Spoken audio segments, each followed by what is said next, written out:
తీసుకుపోయి రిమాండ్ చేసిరు కదా, నీకెందుకు ధైర్యం సరిపోతలేదు రేవంత్ రెడ్డి? తెలంగాణ పౌరుషం ఏడదొచ్చింది? పిసిసి అధ్యక్షునిగా ఎన్ని మాటలు మాట్లాడుతీవి? బిడ్డపల్లికి పెరోల్ మీద బయటకు వస్తే ఎన్ని మాట్లాడుతీవి? బెయిల్ మీద బయటకు వస్తే ఎన్ని మాట్లాడుతీవి? ఎటుపోయింది నీ తెలంగాణ పౌరుషం? ఏది పాలమూరు బిడ్డ ఆక్రోశం ఎటుపోయింది? ఎందుకు కనబడతలేదు? ఎందుకంటే ఈ బంధాలన్నీ ఆర్థిక బంధాలు. ఈ ఆర్థిక బంధాలను ఆర్థిక బంధాలు అని చెప్పేసి మీరు అంటున్నారు. ఇదే కాళేశ్వరం ప్రాజెక్టులో 1,00,000 కోట్ల అవినీతి జరిగింది, కాళేశ్వరం ప్రాజెక్టు ఏటీఎం లాగా కేసీఆర్ వాడుకుంటున్నారని చెప్పేసి గతంలో ఎన్నికల సందర్భంలో అమిత్ షా కూడా బహిరంగ సభల్లో, రోడ్ ర్యాలీల్లో ఆయన కూడా ఇవే కామెంట్లు చేయడం జరిగింది. బట్ ఇక్కడ పాయింట్ ఏంటంటే సిబిఐ విచారణకు సంబంధించినటువంటి నోటీస్ ఏమైనా ఉందా, లేకుందా అని చెప్పేసి మీరు అడుగుతున్నారు. సిబిఐ విచారణ చేస్తే కిషన్ రెడ్డి సపోర్ట్ చేయట్లేదు, బీజేపీ సపోర్ట్ చేయట్లేదు అని చెప్పేసి బహిరంగ సభల్లోనే ముఖ్యమంత్రి మాట్లాడుతున్నారు. మరి దాన్ని ఎందుకు మీరు డిఫెండ్ చేయలేకపోతున్నారు? మీరు ఎందుకు ప్రజల్లోకి అదే ఇప్పుడు మీరు అవకాశం ఇస్తే ఒక మాట మీ ద్వారా ప్రజలకు చెప్పదలుచుకున్నాను. ఈ దేశంలో సిబిఐ కేసులు 3 సందర్భాల్లో జరుగుతాయి శ్రీకాంత్ గారు. ఒకటి, ఎవరన్నా హైకోర్టును అప్రోచ్ అయ్యి రాష్ట్ర సర్వోన్నత న్యాయస్థానం హైకోర్టు ఒక డైరెక్షన్ ఇచ్చి దీంట్లో సిబిఐ చేత విచారణ జరిపించండి అని రాష్ట్ర సర్వోన్నత న్యాయస్థానం హైకోర్టు తీర్పిస్తే సిబిఐ నేరుగా హైకోర్టు సూచనల మేరకు వస్తుంది. రెండోది, సుప్రీంకోర్టు ఏదైనా సుమోటో కేసు తీసుకొని సుప్రీంకోర్టు డైరెక్షన్ ఇచ్చి దీంట్లో సిబిఐ విచారణ జరిపించండి అని సుప్రీంకోర్టు చెప్తే రెండో సందర్భంలో వస్తుంది. మూడో సందర్భంలో ఎప్పుడు వస్తారంటే రాష్ట్ర ముఖ్యమంత్రి గారు ఉత్తరం రాసి భారత ప్రభుత్వాన్ని దీన్ని సిబిఐ ద్వారా విచారణ జరిపించండి అని అడిగితే మూడో సందర్భంలో సిబిఐ కేసు వస్తుంది. అందుకనే నేను రేవంత్ రెడ్డి గారు ఉత్తరం అడుగుతున్నా. నేను అందులో మీరు ఏం రాసినరో అని అడుగుతున్నా. Where is that letter pending అంటున్నా.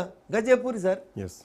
కాబట్టి మమ్మల్ని బురద జల్లేందుకు వాడుకుంటున్నారు తప్ప, ఒకవేళ పొరపాటున శ్రీకాంత్ గారు మా అంతలో మేము సుమోటోగా ఒకవేళ కేసు తీసుకున్నాం అనుకోండి తెలంగాణ రాష్ట్రంలో, ఇదే మీడియా మళ్ళీ పొద్దున్నేస్తే ఏం చేస్తుంది? రేవంత్ రెడ్డి కాంగ్రెస్ పార్టీ ముఖ్యమంత్రి, రేవంత్ రెడ్డి బాగా ప్రజాదరణ పొందుతుంటే వీళ్ళు ఓరుస్తలేరు బీజేపీ వాళ్ళు, అందుకని సిబిఐని పంపించారు అంటారు. మీరు ఉత్తరం ఇయ్యరన్నా? ముఖ్యమంత్రి గారు వారానికి ఒకసారి పోతారు కదా ఢిల్లీకి. ఈసారి పోయేటప్పుడు మంచి ఉత్తరం డ్రాఫ్ట్ చేసి తీసుకపో అన్న, మంచి అడ్వకేట్ని పెట్టుకొని తీసుకపో. అభిషేక్ సింగ్ మన్వికి ఇచ్చినావు కదా రాజ్యసభ, ఆయనతోటే మంచి ఉత్తరం రాయించుకొని పో. లేకపోతే వాళ్ళు ఎవరో మాట్లాడుతారు, కపిల్ సిబాల్ అని స్క్రోలింగ్ వస్తుంది, ఆ సార్ కూడా పెద్ద వకీలు మీ పార్టీ అయినే కదా, ఆయనతో మంచి ఉత్తరం డ్రాఫ్ట్ చేసుకొని సిబిఐ కేసు విచారణ ఎట్లా జరగాలో చెప్పమని చెప్తారు. లేకపోతే అభిషేక్ సింగ్ మన్వితోటి హైకోర్టులోనో సుప్రీంకోర్టులోనో ఒక రిట్ అయ్యమని ఉండ్రి. ఇన్ని ఆప్షన్స్ ఉన్నాయి కదా ముఖ్యమంత్రి గారికి.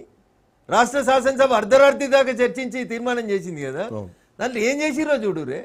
హైకోర్టు దేని మీద స్టే ఇచ్చింది? పీసీ కోర్స్ కమిషన్ నివేదిక మీద మీరు చర్యలు తీసుకోవద్దని ఇచ్చింది హైకోర్టు. వీళ్ళేం చెప్పారు తెల్లారి మేము సుప్రీంకోర్టులో అప్పీల్ కోతామని పిసిసి ప్రెసిడెంట్ చెప్పారు ఢిల్లీలో. పోయినరా అన్న ఈ రోజు దాకా సుప్రీంకోర్టులో అప్పీల్కి పోయినరా? అంటే ఏంది లాలూచి కాకపోతే ఏంది? మీరు కాయిన్కు బొమ్మ బొరుసులాగా వాళ్ళు ఉన్నారని చెప్పేసి మీరు అంటున్నారు. బట్ ఎక్కడ సభల్లో చూసినా రేవంత్ రెడ్డి కేసీఆర్ తిడుతున్నారు, కేసీఆర్ బయటకు వచ్చి కాంగ్రెస్ పార్టీ ప్రభుత్వాన్ని తిడుతున్నారు తప్ప భారతీయ జనతా పార్టీని కనీసం ఏ మాటలు 2 సార్లు బహిరంగ సభలు పెట్టి రైతోత్సవ సభలో మొన్న ఎక్కడ బీజేపీని పెద్దగా విమర్శిస్తలేరు. సో బీజేపీ ఏదో బంధం ఉంది అన్నది Congress party. BRS alias CRS ఇంకెందు పార్టీ నాకు తెలియదు కానీ ప్రజలైతే సిఆర్ఎస్ ఇచ్చిరాలకు కంపల్సరీ రిటైర్మెంట్ స్కీమ్ ఇచ్చి రూములో కూర్చోబెట్టిరు. ఈ రాష్ట్రాన్ని పాలిస్తుంది ఎవరు? కాంగ్రెస్ పార్టీ. ఈ రాష్ట్రంలో ప్రధాన ప్రతిపక్షం ఎవరు? ప్రజలు తీర్పిచ్చినప్పుడు బీఆర్ఎస్ పార్టీ. సో బీఆర్ఎస్ ఎవరిని తిట్టాలి? 3వ స్థానంలో ఉన్న బీజేపీని తిట్టాలా?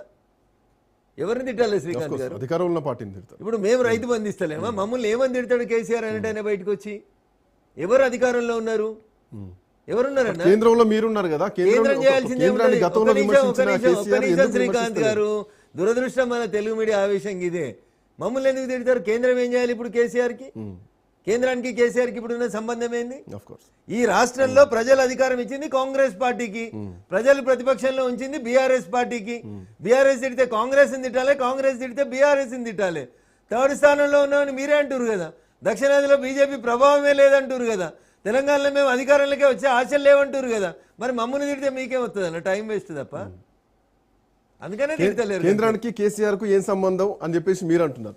బట్ అదే కేసీఆర్ ఈ రోజు బహిరంగ సభలు పెడితే ప్రజలంతా కేసీఆర్ ఎక్కడనో అంటున్నారని చెప్పేసి వాళ్ళే అంటున్నారు. బట్ పాయింట్ ఏంటంటే మీరు 8 ఎంపీ స్థానాలు గెలిచారు, 8 ఎమ్మెల్యే స్థానాలు గెలిచారు. ఇంత గెలిచిన తర్వాత ప్రజలు మీకు ఇంత అవకాశం ఇచ్చిన తర్వాత కూడా పార్టీ ఎందుకు అంత అగ్రెసివ్గా ఉండలేకపోతుంది? సో బీజేపీలోనే ఒకరికొకరికి ఎవరికి వారు యమునా తీరు అన్నటువంటి ఎపిసోడ్ నడుస్తుంది. కమ్యూనికేషన్ గ్యాప్ మీ నాయకుల మధ్య ఉందన్నది ఇంకొక వాదన. అంటే మీ దృష్టిలో, తెలుగు మీడియా దృష్టిలో ఏంటంటే బ్రేకింగ్ అంటే బూతులు తిట్టుకోవడం అన్నట్టు. రైతు బంధు అని అవులా ఎవడు, ఇది మీరు ప్లేట్ బ్రేకింగ్లో ఇస్తారన్నట్టు. కరీంనగర్ సిపిని వేదవాన్ని తిట్టిన ఎమ్మెల్యే ఇది మీరు ఎర్ర ప్లేట్లు పెట్టి బేకింగ్ చేసుకుంటారు. మీ తప్పిది. ఈ తొందరపడతానే ఎవరిదంటే తెలుగు మీడియాది. నేను 2 గంటలు మాట్లాడాను మీడియాతో, మీరు 2 లైన్లు కూడా స్క్రోలింగ్ అయ్యారు. అదే నేను ఎవరైనా ఒక బూత్ మాట తిట్టినా అనుకోండి, మీరు సాయంత్రం దాకా దాన్నే ప్లేట్ బ్రేకింగ్ చేస్తారు. తప్పేవాళ్ళన్నా మీదే అంటున్నా. మీ బూతులే మా నాయకుల మధ్యలో 100% కమ్యూనికేషన్ ఉంది. మేము 100% సరిగానే పనిచేస్తున్నాం. మేము సరిగా పనిచేస్తున్నాం కాబట్టి ఇలా వరంగల్కి మామనూరులో ఎయిర్పోర్ట్ వస్తుంది. మమ్మల్ని తిడుతున్న వాళ్ళు పొద్దుగాలైతే హైదరాబాద్ నుంచి వరంగల్కి పోతున్న జాతీయ రహదారి వేసింది మేము. ఇలా వరంగల్లో 1000 కోట్లు పెట్టి టెక్స్టైల్ పార్క్ ఇస్తుంది మేము కాకపోతే మీరు ఇస్తురా? ఎవరు ఇస్తారు? ఇలా మా పూర్వ మెదక్ జిల్లా జైరాబాద్లో నీమ్స్ ఇస్తున్నాం, మేము ఇస్తున్నాం నీమ్స్. ఎవరిచ్చిరు అంటున్నా? 10 ఏళ్ల టీఆర్ఎస్ పాలనలో ఎయిర్పోర్ట్కు జాగిచ్చిరా? వరంగల్కి ట్రైబల్ యూనివర్సిటీ ఇచ్చింది మేమే కదా పాత వరంగల్ జిల్లాకి. హార్టికల్చర్ యూనివర్సిటీ ఇస్తే ములుగులో పెట్టుకుంది కేసీఆర్ కాదా? జిల్లాకు మెడికల్ కాలేజ్ పెట్టిరు, కేంద్ర ప్రభుత్వం అనుమతి ఇవ్వలేదా? ఏం మాట్లాడతారన్న? మేము పని చేయకపోతే మీరు పని చేస్తురా? ఫామ్ హౌస్లోకి వెళ్ళి చంద్రశేఖరరావు పని చేస్తే ఇవాళ మామనూరు ఎయిర్పోర్ట్ వచ్చిందా? రేపు ఆదిలాబాద్ ఎయిర్పోర్ట్ వస్తుందా? పోయి చూడు, Secunderabad railway station Shamshabad airport కంటే మంచిగా ఉంది. చెర్లపల్లి టెర్మినల్ కట్టినమన్న 1000 కోట్లు పెట్టి, కిలోమీటర్ రోడ్ వేస్తలేడు 100 కోట్లు పెట్టి రాష్ట్ర ప్రభుత్వం. ఒక్క రోడ్డు చూపెట్టి 2.5 ఏళ్లలో మేము వేసిన రోడ్లు చూపెడతాం, జాతీయ రహదారులు చూపెడతాం. మీకు మనసు ఎట్లా వస్తుంది అన్న బీజేపీ గురించి మాట్లాడేందుకు? మీరే మీ మధ్యలో సరిగా లేక మమ్మల్ని అంటే ఎట్లా? మేము సమన్వయంతో పనిచేస్తున్నాం.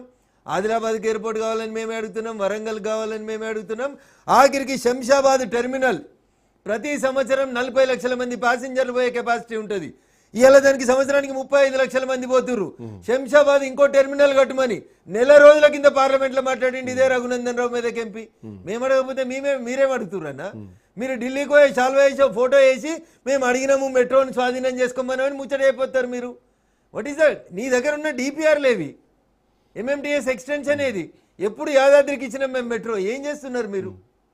ఏం చేసిరన్న మీరు? అవ్వ పెట్టది అడక తిననియది మేము ఇస్తాం, మమ్మల్ని ఎగ్జిక్యూట్ చేయనియరు. ఈ రాష్ట్రంలో జాతీయ రహదారులు